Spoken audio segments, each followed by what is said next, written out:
Hello everyone, a very warm welcome on our Saroth Associate YouTube channel. My name is Advocate Krishna Saroth and आज मैं आप सभी को section 32 clause 1 Indian evidence act जो कि बात करता है डिक्लेरेशन ऑफ डाइंग के बारे में। तो आज मैं आप सभी को उसके बारे में एक्सप्लेन करना चाहूँगा जो कि बहुत इंपॉर्टेंट है for all law aspirant student, for those who are preparing for competitive examination and for all lawmen people. Lawmen people means for all common people। ठीक है, और ये टॉपिक सबको पता होना चाहिए और ये टॉपिक हर एक इंडियन पीपल को पता होना चाहिए। ठीक है, सो चलिए शुरू करते हैं विदाउट वेस्टिंग एनी टाइम। और हाँ, जिसको भी अगर हमारा वीडियो पसंद आ रहा है, हमारा कंटेंट पसंद आ रहा है, तो प्लीज़ हमारी वीडियोस को लाइक कीजिए, शेयर कीजिए और हमारे चैनल को सब्सक्राइब कीजिए। तो चलते हैं वीडियो की तरफ। अच्छा, अगर हम इसकी मीनिंग की बात करें तो हम इसके वर्ड से समझते हैं। ठीक है, डिक्लेरेशन ऑफ डाइंग का मतलब है यानी कि वो पर्सन जो मरने वाला हो और मरने से पहले वो अपने लास्ट वर्ड्स बोले कि मतलब उसका मेन कॉज क्या है, वो क्यों मरने वाला है और उसके पीछे किसका हाथ है। तो वो जो स्टेटमेंट है वो डाइंग डिक्लेरेशन बन जाता है section 32 clause 1 Indian evidence act के अंतर्गत। ठीक है, और उसके साथ साथ वो चीज रेलिवेंट मान जाती है कोर्ट में और उसे एक्सेप्ट भी कर लेता है कोर्ट। और उसके साथ साथ वो एक सर्कमस्टांशियल एविडेंस भी बन जाता है। मैं आपको आगे बताता हूँ कि सर्कमस्टांशियल एविडेंस क्या होता है एग्जाम्पल के जरिए। ठीक है, तो जल्दी से अब एग्जाम्पल समझते हैं। ठीक है, लाइक फॉर एग्जाम्पल एक होता है राम, एक होता है संजय। ये दोनों मतलब अच्छे दोस्तों नहीं होते, मतलब जस्ट फ्रेंड टाइप होते हैं। ठीक है, अब संजय राम से मांगता है पैसे की, भाई मुझे बहुत ज़रूरत है और मुझे 6 लाख रुपीज़ चाहिए। ठीक है, राम उसकी हेल्प कर देता है, चल भाई ठीक है मेरे पास है, मैं तेरे को अभी कर देता हूँ ट्रांसफर। ठीक है, तो 6 महीने बाद राम वापस अपने पैसे मांगते कि भाई अब मुझे चाहिए यार, मुझे भी ज़रूरत है। ठीक है, तो तू मुझे दे दे। तो संजय बोलता है चल ठीक है, तो सो एंड सो लोकेशन पे आ जा और मैं तेरे को वहां तेरा हिसाब कर दूंगा। ठीक है, लेकिन राम क्या करता है, राम जाने से पहले अपनी वाइफ को बोल के जाता है कि मैं संजय के पास जा रहा हूँ, मुझे उससे अपने पैसे लेने हैं और सो एंड सो लोकेशन पे मैं जा रहा हूँ। ठीक है, और मैं इतने बजे तक आ जाऊंगा। ठीक है, अब वो जाता है संजय के लोकेशन पे। ठीक है, जैसे वो जाता है तो संजय उसको मारने का प्लान बनाता है क्योंकि संजय का इंटेंशन ये होता है कि वो उसके पैसे वापस रिटर्न नहीं करना चाहता। ठीक है, तो उसे जैसे ही संजय मारता है तो संजय उसके शरीर के छोटे छोटे पीस करके एक बॉक्स में सील करके ट्रांसफर कर देता है कहीं पर भी। लेकिन जब वो बॉक्स बरामद होता है और जब पुलिस आइडेंटिफाई करती है उसकी बॉडी को, तो उसकी वाइफ को इन्फॉर्म किया जाता है। तो जब वाइफ को इन्फॉर्म किया जाता है तो वाइफ अपने पति के लास्ट स्टेटमेंट बोलती है कि मेरे पति ने ये मुझसे बोला था कि मैं सो एंड सो लोकेशन पे जा रहा हूँ कि मुझे संजय से अपने पैसे लेने हैं। ठीक है, तो पुलिस उसे एडमिसिबल कर लेती है क्योंकि वो एक सर्कमस्टांशियल एविडेंस बन जाता है। यानी कि ये माना जाता है, कोर्ट भी ये मानती है कि संजय का इंटेंशन उसके पैसे को रिटर्न करना नहीं था, इसलिए उसको सामने से लुढ़का दिया, उसे मार दिया फिर ताकि उसको उसके पैसे ना रिटर्न करने पड़े। ठीक है, तो कोर्ट भी ये मान लेते हैं, तो वो एक सर्वंशांशियल एविडेंस बन जाता है और वो एक डाइंग डिक्लेरेशन बन जाता है। बेशक राम को पता नहीं था कि वो मरने वाला है, लेकिन वो फिर भी एक सर्वंशांशियल एविडेंस बन जाता है। ठीक है, जैसे मैंने आपको बोला था कि ये डायरेक्टली और इनडायरेक्टली होता है।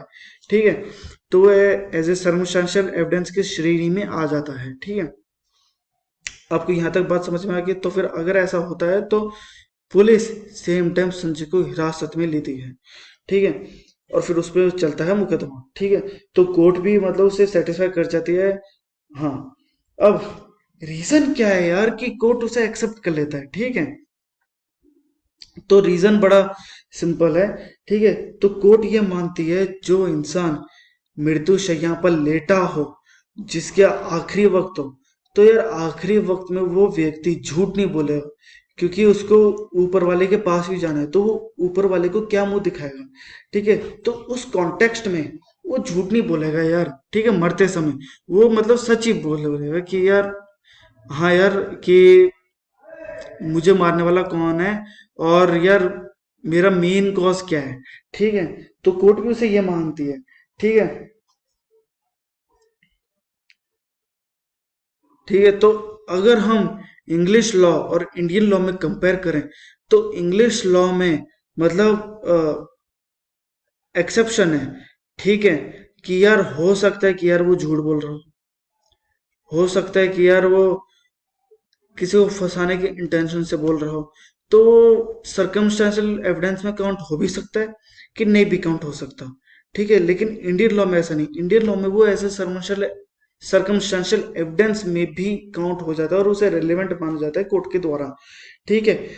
आप एक आप इस केस को रेफरेंस कर सकते हो, इस केस को आप रेफर कर सकते हो, क्वीन वर्सेस अब्दुल्ला, ठीक है, क्वीन वर्सेस अब्दुल्ला, ठीक है। अब एक क्वेश्चन और आता है, who will record the declaration of dying, कि इसे कौन रिकॉर्ड कर सकता है। तो सेक्शन 32 क्लॉज 1 में anyone can record the dying of declaration. अब क्या होता है, बहुत से स्टूडेंट के पास एक क्वेश्चन आता है कि ये कौन रिकॉर्ड कर सकता है, ठीक है। तो ऑप्शन ऑप्शन में लिखे होते हैं मजिस्ट्रेट, पुलिस, डॉक्टर या एनीवन। तो बहुत से स्टूडेंट क्या करते हैं, मजिस्ट्रेट पे टिक कर देते हैं या पुलिस पर टिक कर देते हैं या डॉक्टर्स पे टिक कर देते हैं, ठीक है।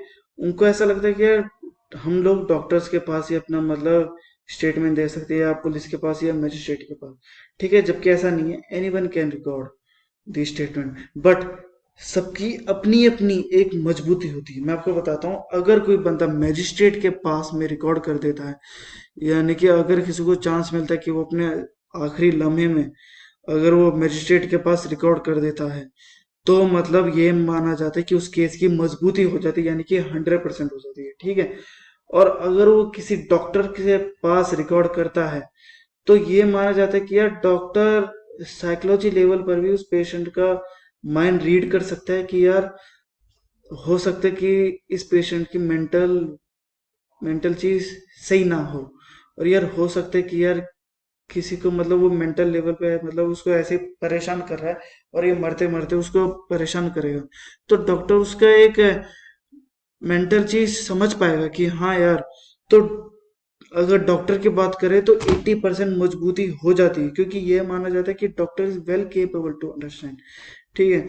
अगर पुलिस की बात करें तो और कम हो जाता है 70%। अगर कोई कॉमन पीपल है, अगर कोई लेमन पीपल है, तो उसकी मजबूती और कम हो जाती है 20%।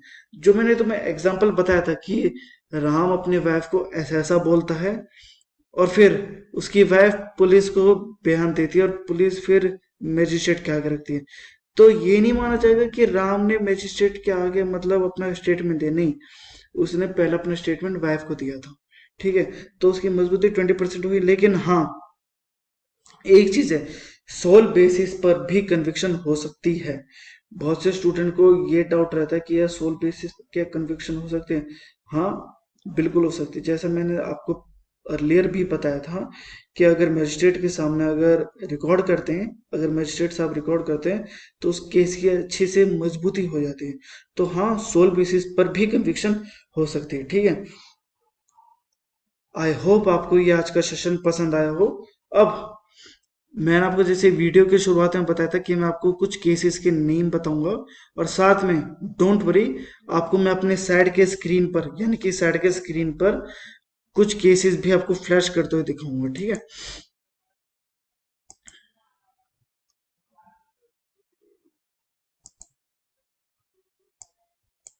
ठीक है, फर्स्ट केस है Atur Singh versus Crown, A I R 1924 LAH 253, ठीक है।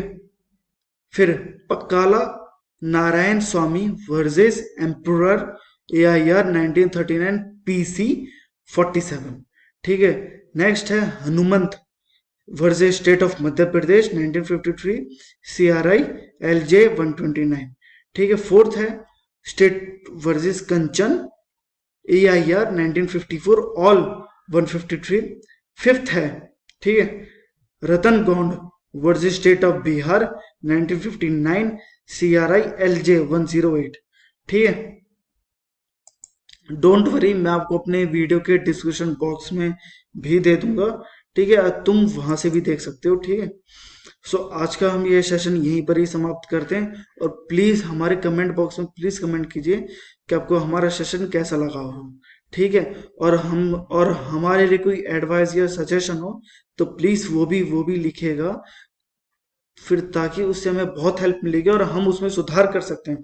ठीक है, हम उसके बाद आपको एक अच्छे से उस पे आपको क्लियर वर्ड्स में हम आपको समझा सकें। ठीक है, तो प्लीज एडवाइस लिखिएगा। ठीक है, कि हम कैसे अपने आप को सुधार कर सकते हैं। ठीक है, जब तक के लिए जय हिंद एवरीवन।